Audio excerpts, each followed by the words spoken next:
Happy 2021. My name is Chelsea Shields. I'm an international trainer and artist for John Paul Mitchell Systems. The Shag still prevails in 2021. It's just going to new extremes. It's more mullety, but it still has that rocker chic vibe. So today I'm going to show you how to go a little bit more aggressive with a shag, but show you a trick to maintaining length. For those of you visual learners, feel free to take a little screenshot of this diagram and let's get started. I'm starting this cut using our Clean Beauties anti-frizz leave-in treatment as a cutting lotion. You can see that beautiful natural texture. Anti-frizz leave-in treatment has almond oil and hyaluronic acid, which is going to smooth the surface and help me to work seamlessly through her hair. Here we're just dividing with a zigzag section, the front from the back, and a little division there at the occipital bone, but this is going to depend on your guest density, how much you want to preserve in that nape area for fullness in your end result, and also preserving a little triangle here just above the ear, braiding these disconnected sections so that I'm not tempted to pick them up during the rest of the haircut. I'm going to start in these front sections and I'm going to envision almost as if I'm pulling a drawer out of her forehead. So everything's going to be very square.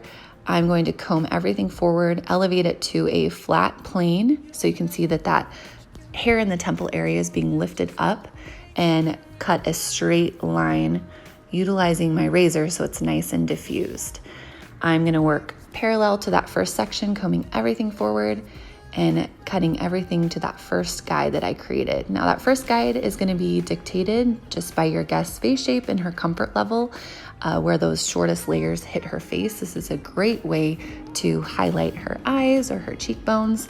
And that's the beautiful thing about a shag, is it's characterized by layers, not length. So you can be super creative here.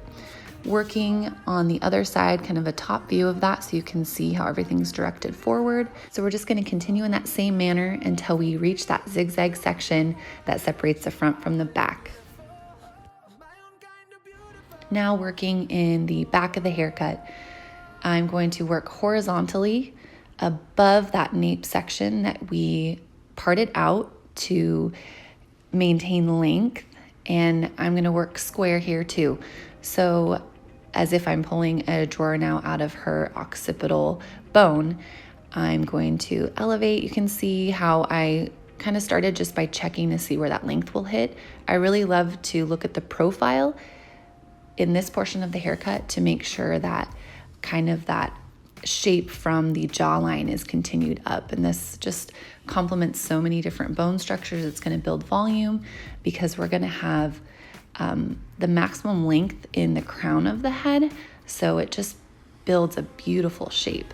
Now I continue to work horizontally through the back, and every section is directed to the section before, so we're working on some subtle graduation happening here. So body position is key, just making sure you're standing directly behind your guest and directing everything back. So you will have some corners at the ear, which is beautiful because we know we're not going to cut a hole in that ear area, which tends to happen when you go shorter with the layers. Continuing through these back two sections, working up the head until you run out of hair. And you can already see that fun shape that really complements her profile starting to build. At this point, the internal haircut is done. So I'm going to remove those rubber bands and let those disconnected sections down. And this is where I tie them in, and this is kind of artist's choice. I'm just going to choose to comb slightly forward and just tie those top layers in, utilizing my razor in just a very delicate way. We know that a lot of guests don't have a lot of density in this area, but it's just a nice way to kind of connect here. Now in the back, I'm going to work vertically throughout the nape area. So vertical sections, pull everything straight out and just do a slight connecting of those shorter layers to the length of your guest's hair. You can see there's a little zoom in.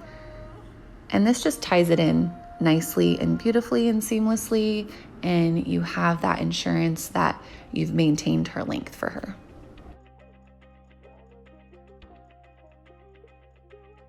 So it's just about time to get her styled. We're gonna keep it green. We started off with Paul Mitchell's Clean Beauty. We're gonna finish it off with Tea Tree. So a little spritz of Wave Refresher Spray. It's gonna just enhance her curl. It smells amazing. And then following up with Lavender Mint Defining Gel, which is lightweight, frizz-free, crunch-free, and it's just gonna shine and define for us and leave her curls touchable.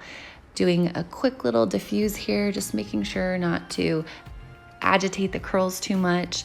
Just take your time, and her texture is just coming to life there. I'm so excited about this shape. You can see that those products left her hair touchable, frizz-free. I hope you guys enjoy.